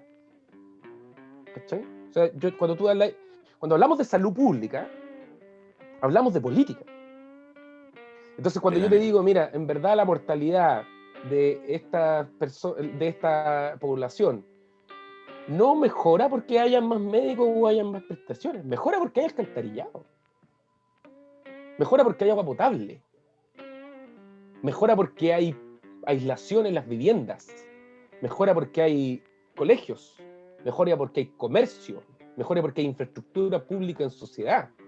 El 75% del impacto en la calidad y en la esperanza de vida de las personas en general son políticas públicas de obra pública. Y solo el 15%, ¿cachai? O el 25%, dependiendo de las condiciones, va a depender de la medicina clínica. Entonces también es un enfoque completamente distinto. Y pasa esto Mucho más mismo en este ecológico. enfoque hospitalocéntrico. Todo es el hospital, está muy bien, ¿cachai? Como te digo, tenemos 20 años de atraso de infraestructura hospitalaria, entonces tú no podís tomar todas las lucas y mandarlas a la atención primaria solamente porque igual vaya a quedar con el cuello de botella en el hospital. Tenés que hacer una intervención en conjunto del sistema, de la red, ¿cachai? Pero el primordio que se le da a la medicina clínica en sí es muy alto para los efectos reales que van a tener en la vida de la gente, ¿cachai? O sea, no pueden pedirme a mí, como dijo nuestra presidenta Isquia Siches, que, viejo, hace rato que no me sentía tan así, con el pecho tan inflado del colegio médico, hace mucho tiempo. Como dijo la presidenta, nosotros no podemos solucionar los problemas sociales de la gente desde el box. Y al final eso es lo que termina siendo. Se espera que tú, con conocimiento técnico, con conocimiento médico, con uso de fármacos o con coordinación y gestión de la red, arreglar los problemas sociales de las personas. Y eso no puede ser, porque los problemas sociales de las personas tienen que ser arreglados a nivel político, a nivel de política pública, y no solo en salud, a nivel de política pública general. Y esas decisiones de política pública general van a hacer que las personas no lleguen a enfermarse. Caso puntual, específico de, por ejemplo, Islandia. El programa que hizo Islandia de reducción de consumo de droga y alcohol en los adolescentes, porque tenían una tasa de reducción de consumo de alcohol y droga en los adolescentes gigantesco.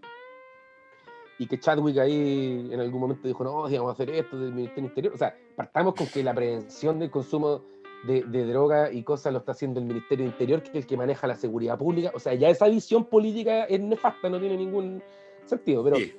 No. ¿Cachai? Pero todos hablan, no, y que cómo lo hicieron los islandeses, no, que el acompañamiento, que de esta forma, que salían del colegio. Mentira, viejo. Lo que hicieron los islandeses es que metieron una cantidad de millones de euros en infraestructura que no te creí. O sea, esa política implicó que todos los pendejos tuvieran acceso a un gimnasio deportivo a 2 cuadras de su casa. Todas las personas, todos los adolescentes entre tal y tal horario después del colegio tuvieran acceso todos a un taller deportivo, de desarrollo, de música, de literatura. Esa fue la política. Eso fue lo que movió los números. No que hayan psicólogos atendiendo a los niños. Fue que la cantidad de plata que se metió en esa infraestructura pública fue lo que permitió que, claro, que los cabros salieran del colegio y se fueran a hacer deporte en vez de estar drogándose. No porque hay gente conversándole, oye, esto es malo, estas estupideces de elige vivir sano, elige vivir sin drogas, si no es una elección, son las condiciones socioculturales en las cuales están inmersas las personas. ¿Tengo la pelota de fútbol o no tengo la pelota de fútbol? Claro. ¿Tengo la cancha para jugar o no tengo la cancha para jugar? Por supuesto. En Chaitén, nosotros en el hospital de Chaitén, yo afortunadamente tuve la suerte de ser director del hospital de Chaitén 3 años, trabajar con un equipo espectacular, que nos peleamos y teníamos nuestra rencilla interna y toda la cuestión como cualquier familia o equipo de trabajo chico, y con un déficit de recursos humanos y de infraestructura absurdo, pero el equipo era espectacular. O sea, hasta el día de hoy los cabros son así, pero un 7, porque cuando las papas quemaban, ahí estaban todos con guantes, sacando. ¿Cachai? Y nosotros hicimos el diagnóstico de salud de la comuna, porque al final la municipalidad nunca lo había hecho, no tenía, al final nosotros hicimos el diagnóstico de salud de la comuna. Pero antes hicimos un diagnóstico de adolescentes. Y uno de los problemas más importantes que los cabros del colegio, ¿cierto? Entre 14 y 17 años, mostraban, eran 3 básicamente. Uno, que los papás no los pescaban, que se sentían no sujetos de derecho, se sentían como pendejos. 2, violencia en todo ámbito, tanto intrafamiliares como violencia en el pololeo, entre todas las personas y todo el cuento. Y 3, el déficit de infraestructura para actividades recreativas. Esos eran los 3 puntos más importantes de los adolescentes. Oye, con la lluvia está ahí tiempo. O sea, sí, tenía que ser techado, tiene que ser espacio, claro. Obvio, po. Entonces, y aquí la gente que es porque comen mucho milcao. Viejo, no es que comen mucho milcao, es que no tienen... Llueven 50 milímetros de lluvia al día, 300 días al año. ¿Qué deporte vaya a hacer? O sea, el 70% del territorio de Chaitén es parque nacional, de la comuna.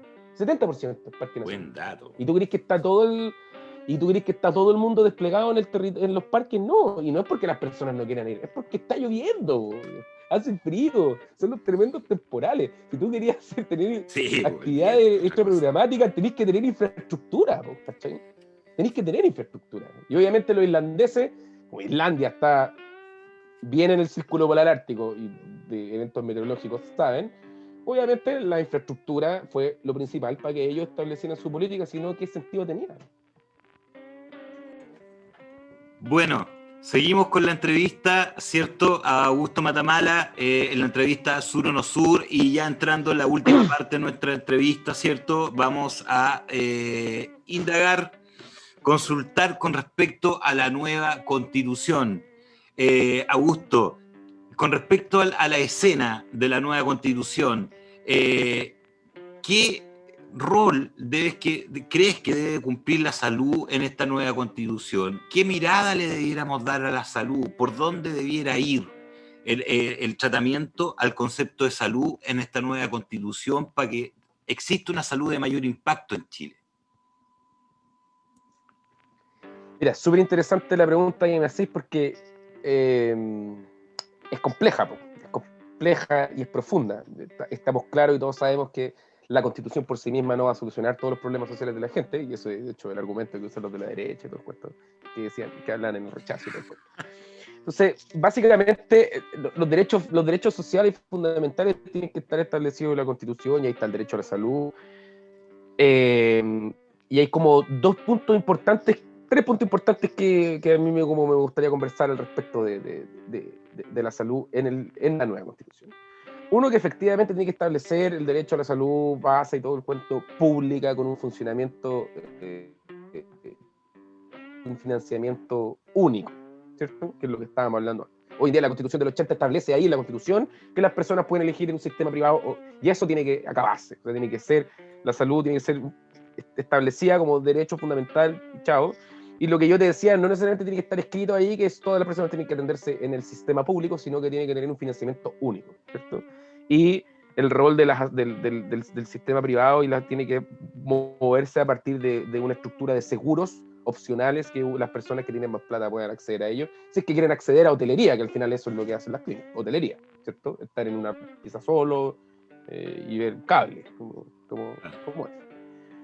Ahora, es súper importante también que no solo en salud, sino que en el resto de las políticas, pero que establezcamos una mirada inmediatamente ecológica al respecto. O sea, como conversábamos antes, las políticas públicas por sí mismas son las que establecen las condiciones sanitarias de las personas después, no la medicina clínica. Entonces, ahí el medio ambiente, la protección del medio ambiente, la eliminación del extractivismo y sus externalidades negativas en el país, ¿cierto? Y la mejora permanente y la inversión en ciencia y todo este cuento, o sea, la reestructuración del país como un país industrializado pero verde al mismo tiempo,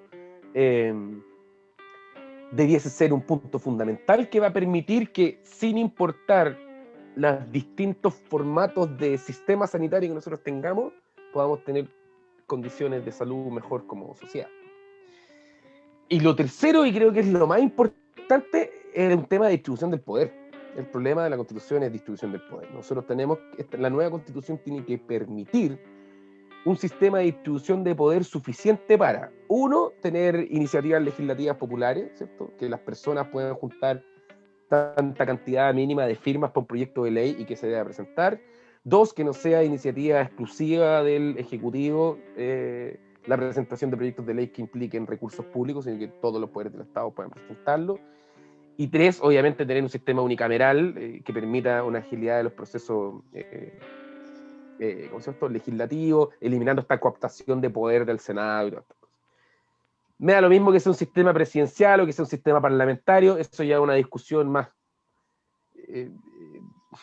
tradicionalista. Lo más probable es que sigamos con un sistema presidencial. Todo el continente americano tiene sistema presidencial, excepto Canadá, que viene con la tradición europea. Pero lo más importante es que este sistema sea lo suficientemente ágil y con la potestad suficiente para nosotros poder cambiar los sistemas de protección social con el tiempo. Que no tengamos que, ¿cierto? La base de la nueva Constitución tiene que permitir tener las modificaciones suficientes a nuestro sistema político y social sin necesidad de cambiar la Constitución completa como lo estamos haciendo ahora. Entonces estamos en un momento refundacional hermoso, que es la primera vez en la historia en que el país va a construir una Constitución de forma democrática y no por la vía armada, digamos, ¿cierto? Pero tiene que existir la forma de que esos cambios sean, que nosotros de aquí a 10 años podamos hacerle cambio al sistema sanitario. No tocando el derecho al acceso, obviamente, es un derecho humano, no tocando tal vez el financiamiento único, pero sí la estructura y funcionamiento de los sistemas sanitarios tienen que ir respondiendo con las necesidades sanitarias de los momentos. ¿Y a dónde voy yo? Por ejemplo, las pandemias del sudeste asiático, los SARS, gripe aviar y todo el cuento, que efectivamente fortalecieron los sistemas públicos sanitarios de todos esos países, a la vez establecieron políticas autoritarias de por medio, ¿cierto? Porque se aprovecharon los sistemas conservadores de decir, ya, pero si nosotros estamos dando potestad sanitaria al cuento, el sistema de salud tiene que tener la potestad de poder restringir las libertades del ciudadano, bla, bla. Entonces, hay una asociación hay una línea muy delgada entre el fortalecimiento del sistema sanitario con los autoritarismos posteriores a las pandemias, por ejemplo. Entonces, que nosotros estemos discutiendo el rol del sistema sanitario y la función pública del sistema sanitario después de la pandemia es espectacular porque demuestra efectivamente la vulnerabilidad de nuestro sistema sanitario, lo frágil que es, pero también tiende a establecer estos mecanismos autoritarios de control, ¿cierto? De prácticamente cooptar la libertad individual por el tema de los aislamientos, que está muy bien, ¿cachai? Que tú lo pensís desde el punto de vista, porque los reglamentos sanitarios hay que seguirlos así, pero al pie de la letra para que tú limitís, ¿cierto?, la contingencia de todo. Pero eso da la posta, ¿cierto?, para que se tomen decisiones autoritarias que no se tienen que tomar, para criminalizar las acciones pandémicas, ¿cierto?, de las libertades ciudadanas. Y eso es lo que hay que tener mucho cuidado, y por eso la nueva Constitución no solo tiene que hablar de el rol público del Estado, sino que la distribución del poder es fundamental, ¿sí?, para que las personas puedan tener acceso no necesariamente derrumbando la Constitución para poder tener cambio al cuento. Y en eso, como te decía, es importante, fundamental, las iniciativas populares de ley, eliminar las exclusividades del cuento, y hacer los procesos legislativos más rápidos con un Congreso unicameral. Eso creo yo, hoy en día. Quizás mañana sea distinto, ¿cachai? Entonces, en cada pandemia que vayamos viviendo, porque las vamos a vivir, podamos ir adaptando, ¿cierto?, la forma en que vamos a responder al sistema sanitario en sí mismo. Por ejemplo, Nueva Zelanda. Nueva Zelanda controló la pandemia por una capacidad que tuvo la Jacinda Ardern, ¿cierto?, que es una liderazga gigantesca, de poder decir con su equipo de gabinete y entender la ciencia y decir, mira, hagamos auditorías. Así Nueva Zelanda controló la pandemia. Hagamos auditorías. No estamos controlando esta cuestión, veamos por qué no la estamos controlando, ¿cierto? Entonces los locos se pusieron metas y dijeron, bueno, vamos a ver 3 puntos de meta, se pusieron muchas más, pero 3 puntos específicos, que es que los exámenes de PCR, los resultados tienen que estar en menos de 24 horas en el 80% de los casos. Después las personas que están positivas tienen que estar contactadas en menos de 24 horas en el 80% de los casos, y los contactos estrechos y ellos tienen que estar aislados en menos de 24 horas en el 80% de los casos. Desplegar una política pública, territorial, bla, bla, bla, y a los 3 meses o a los 2 meses, no me acuerdo, o al mes, no me acuerdo, hice una auditoría externa, ¿cierto? Le dijeron a una entidad, a un comité externo, auditen esto y veamos por qué no estamos logrando los números que estamos logrando. Y ese comité externo les dijo, miren, ustedes están fallando en esto y en esto y en esto. Y pero ellos, me imagino que un comité externo, de verdad externo. Una auditoría Sí, de verdad, digamos. un comité científico. Claro, Sí, pero no claro, privado, comité externo, claro. que no era el subsecretario, no era el ministro, sino que eran los de ciencia, las Del primo del universidades, primo, etcétera, claro. etcétera, ¿cachai? Claro. Del primo del primo. Y al final Nueva Zelanda lleva haciendo auditorías a su proceso de forma permanente, desde que hicieron la primera. Y ya la segunda habían alcanzado los números X, y desde la tercera auditoría recién, ¿cachai?, alcanzaron los números que necesitaban para poder reducir la pandemia y tener el mejor control de la población. Y eso no fue con política autoritaria, por ejemplo. A diferencia de China, Corea del Sur y todo el cuento, que tienen políticas mucho más autoritarias a partir de las otras pandemias. Entonces, tenéis formas distintas de plantear el tema, ¿cachai? Por ejemplo, Taiwán. Pocos hablan de Taiwán. Taiwán es el segundo país con mejor manejo de la pandemia. ¿Por qué nadie habla de Taiwán? Porque hicieron las cosas bien, po. ¿Y por qué nadie habla de Taiwán? Porque el vicepresidente de Taiwán es epidemiólogo. ¿Cachai? Entonces, desde el momento 1 se están tomando políticas públicas con base científica, con ciencia detrás, con el conocimiento humano de generaciones desplegado, y tomar las decisiones de esa forma. Y nosotros estamos en el pésimo, ¿por qué? Porque se andan tomando decisiones especulativas, como todas las decisiones comerciales que toman todos los ingenieros comerciales detrás de su tabla Excel, ¿cierto?, que están en sus cargos de gobierno y que no han hecho nada. ¿Cachai? Entonces, por eso es importante esto, porque la forma en que nosotros nos vamos a ir adecuando a estas pandemias que vamos a ir viviendo, y que digo que vamos a ir viviendo porque no vivimos las de antes, porque nadie antes, ¿quién viajaba a Corea o China en el 2002? Nadie. No teníamos plata, era muy caro, no existían las rutas. Hoy en día el mundo está todo conectado, entonces el coronavirus es una pandemia global porque porque el mundo globalizado, ¿cachai?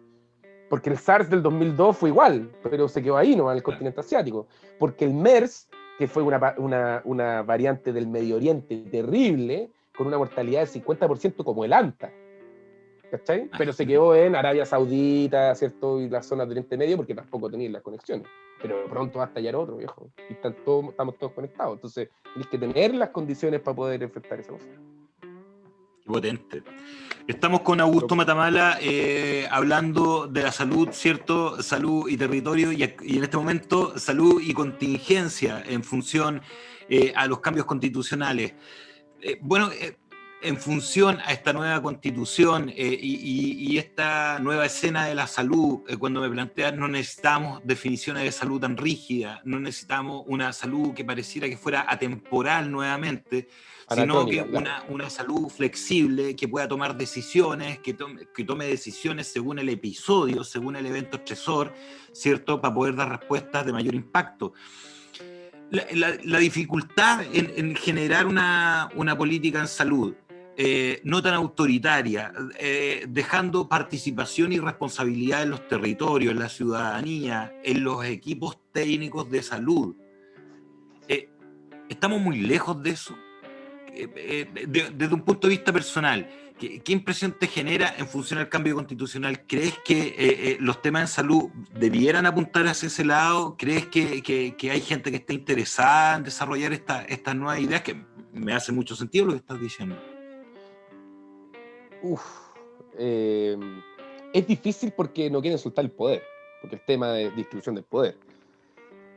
Y la descentralización de Chile no se ha llevado a cabo como tiene que llevarse a cabo porque no quieren soltar el poder. Es súper simple.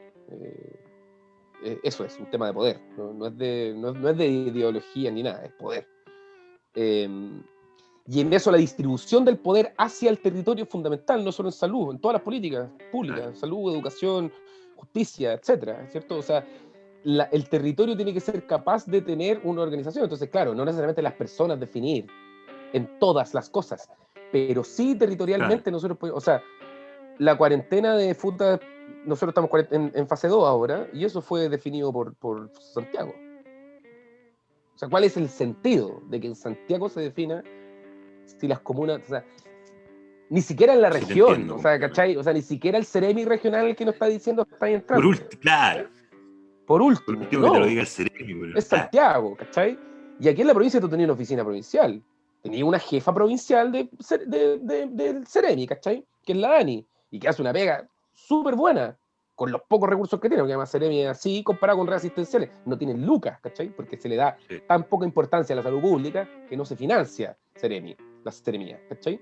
Pero esa decisión debe ser provincial, o sea, el escalafón, digamos, o sea, el escalafón más territorial que existe hoy en la provincia de Palena es la oficina provincial de Ceremi. No hay oficinas comunales, hay oficina provincial. Y la decisión de las fases en las que está y si hay cuarentena o no hay cuarentena y la capacidad de distribuir recursos para poder poner residencias sanitarias o no en las distintas comunas debiese ser provincial, no regional, y no nacional, debe ser provincial. ¿Cachai? O sea, nosotros estuvimos todo el año sin casos, uno que otros casos, y ahora está la muerte de los casos está lleno de casos y estamos en fase 2 por culpa del permiso de vacaciones del gobierno, ¿cachai? Sin tener nosotros desde el territorio capacidad de controlar eso. No significa que las personas no vengan, está bien, porque tenéis que tener la dicotomía con el turismo, bacán, pero tú desde el punto del territorio no tenés nada que hacer, y si no tenés nada que hacer, obvio va a estar en fase 2, ¿cachai? Sí. Entonces, esa distribución del poder hacia el territorio no es solo en salud, sino en todas las políticas tiene que estar súper clara, ¿cachai? O sea, las provincias, no solo la elección del gobernador regional, los gobernadores provinciales, ¿cachai? Las provincias debiesen tener mucha más capacidad de autonomía de decisiones, porque las comunas ya lo tienen, lo que no tienen las comunas es plata. ¿Cachai? Pero claro, desde la reforma constitucional de 2005 los alcaldes tienen una cantidad de poder y potestad de decisiones dentro de sus territorios súper alta. El problema es que no hay lucas. Solo el 6% del financiamiento público va para las municipalidades, lo que no es nada. ¿Cachai? O sea, si las municipalidades no tienen financiamiento, obviamente no van a poder hacer nada, ¿ya? Entonces, pero lo que venga desde el nivel, digamos, del nivel ejecutivo, ¿cierto? No los municipios en sí, que son los gestores de su territorio, sino las líneas programáticas, las estructuraciones, como en este caso, debiesen ser a un nivel provincial. Pues, o sea, las gobernaciones provinciales ahí deberían tener un rol mucho más importante que el regional. Mucho más importante que el regional. En todo caso. Pasa, por ejemplo, marca el territorio. En la discusión de, me voy a ir un poco por la rama, pero en esta discusión de la elección de los gobernadores regionales, la discusión de los gobernadores regionales pasaba que antes son números que se dan de descentralización. Antes, los consejeros regionales, los CORE, que son los que votan para los proyectos que el gobierno regional pone plata, antes eran definidos por los concejales. ¿Cachai? Entonces, todos los concejales de las comunas de la región nombraban a los consejeros regionales. Y después empezó a hacerse por elección popular. Cosa que está muy bien, bacán. ¿Qué pasó? Que desde que se hace por elección popular, los CORE hacen campaña en los territorios con más población y por lo tanto desde ese momento la distribución de recursos se centralizó. O sea, desde el momento en que los consejeros regionales son elegidos de forma democrática, que está muy bien, hacen campaña solo en las ciudades grandes y la distribución de recursos se transforma en esas ciudades grandes. Y antes la distribución de recursos era más equitativa porque lo distribuían los concejales. Entonces, por último, los concejales decían, oye, ya, ¿cuál es tu proyecto para mi comuna Futalufú, la provincia de Palena, ¿cierto? Entonces, los concejales en conjunto de la provincia de Palena se ponían de acuerdo y decían, oye, ¿cuáles son los proyectos para la provincia? Y llegaban más lucas. Y ahora llegan menos lucas y se concentran todo en Puerto Montt. No llegan ni a Chiloé, porque ahí está la mayor cantidad de votantes. ¿Sí? Y eso es una manifestación específica de distribución de poder del territorio. Qué potente lo que estáis diciendo. Qué potente, porque lo colocáis en percepción social y uno al verlo de esta manera, claro, el impacto es muy fuerte. Estamos con Augusto Matamala en la entrevista de Sur 1 Sur y ya enfrentándonos al final, no quiero cerrar la entrevista, que ha estado muy entretenida por lo demás, como todas las conversas con don Augusto. Preguntarte con respecto a la situación de la pandemia directamente. ¿Qué ha pasado en el territorio? Tú estás allá, estás en Futa en este momento. Cuéntanos un poco qué ha pasado. Algo nos contaba en el último tramo de la entrevista. ¿Qué ha pasado en Futa, en Chaité, en Santa Lucía? ¿Qué ha pasado con la pandemia allá? ¿Cómo lo han enfrentado entre estas decisiones nacionales, entre el operativo local? ¿Cómo ha funcionado? ¿Cómo ha estado la comunidad? Cuéntanos un poquito. Mira, hay varias aristas. Una de las, como, entre comillas, externalidades positivas de nuestro aislamiento geográfico es que en general las contagiosidades de todos estos procesos son menores acá. O sea, nosotros las campañas de invierno a veces, no todos los años, pero en general son un poco menos intensas y más atrasadas. O sea, un par de semanas epidemiológicas después de que comienza la gran escalada de casos en las campañas de invierno en el resto del país. Entonces, ya es cierto, esta como desconexión hizo que durante gran parte del año la cantidad de casos fueran muy poca. Y lo otro bueno es que nosotros, como somos el único centro asistencial y los pueblos son más chicos, ¿cierto? Nosotros tenemos el conocimiento de las familias, está más claro. Entonces, el proceso de búsqueda, de contacto es más eficiente, ¿cierto? Tú conocías a tu población, sabéis si tenía un enfermo, es más eficiente. Dicho esto, ya no tenéis que hacer porque las políticas públicas aquí es de estar o no estar en el territorio, en las casas, con lucas o sin lucas, o trabajar o no trabajar, y eso ya nosotros no tenemos nada que hacer al respecto. Entonces, estuvimos todo el año pudiendo, entre comillas, controlar de mejor forma, porque conocíamos a las personas y todo el cuento, pero aún así las empresas que estaban trabajando acá, cuando las personas llegaban enfermas, nos decían, o sea, yo no quiero que me den licencia, porque si me dan licencia, me van a echar y van a parar la faena, y todo este cuento, que es lo que siempre, en esta precariedad absurda del trabajo de Chile. O sea, personas enfermas que te dicen, doctor, no me dé licencia, porque si me dan licencia, me van a echar de la pega, no me la van a pagar, se van a demorar tantos meses, no quiero que digan que tengo los síntomas, porque, ¿cachai? Y ya rehusándose la licencia y yéndose, ¿cachai? Como, o sea, ya buscando a las personas, tener que ir a buscar a la persona, o sea, un tema terrible, porque el gobierno no se pone con lo que tiene que ponerse, ¿cachai? Y a su vez hay un tema de vulnerabilidad altísimo del tema del aislamiento, ¿cachai? Tú decís, ya haga aislamiento en su casa, pero ¿cómo hace aislamiento si en la casa viven 8 personas? Entonces nosotros se estableció, Gaspar, colega saludista de Palena, que es seco, él muy temprano en la pandemia estableció junto con la municipalidad condiciones base para que las personas estuviesen en su casa, para poder decirle, ya mire, usted haga aislamiento en su casa, que implica por lo menos un baño diferenciado si es que con las otras personas, porque claro, es una enfermedad respiratoria, pero la mayor cantidad de carga viral está en las fecas de las personas, ¿cachai? Entonces Se recomienda que los baños sean separados, ¿cachai? Y tener un espacio donde poder estar en cuarentena. Si no teníais eso, tenéis que irte a una residencia sanitaria. Las residencias sanitarias son un pilar fundamental de las estrategias de testeo, trazabilidad y aislamiento, porque tú tenés que aislar a las personas. La cadena de contagiosidad se corta aislando a las personas, no solo sabiendo que es positivo o no, tú tienes que aislarlo. Y para eso tus residencias sanitarias son importantísimas. Entonces, el hospital de Palena hizo una pega gigante con la MUNI, se pusieron de acuerdo, y la MUNI pasó el colegio, que no estaban usando, y estaban usando eso como una pseudo residencia sanitaria un poco informal, y después del servicio de salud le dijeron, no, esto no puede ser porque no cumple con las medidas sanitarias, porque no tiene enfermera a cargo. O sea, del servicio de salud, ¿cachai? Bajaron la residencia sanitaria que armaron el hospital con la MUNI para poder tener el control de casos, porque no cumplía con Ya, pero para, ya, a ver, indicaciones pero ya, ministeriales de nivel central que tenía lo que tener. bajan,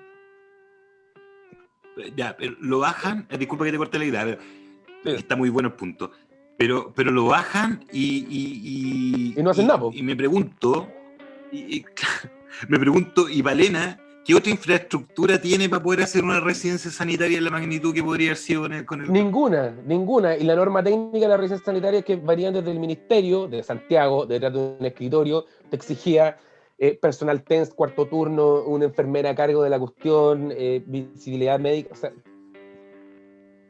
no huevada, ¿cachai? Se te está hablando No personas entender nada.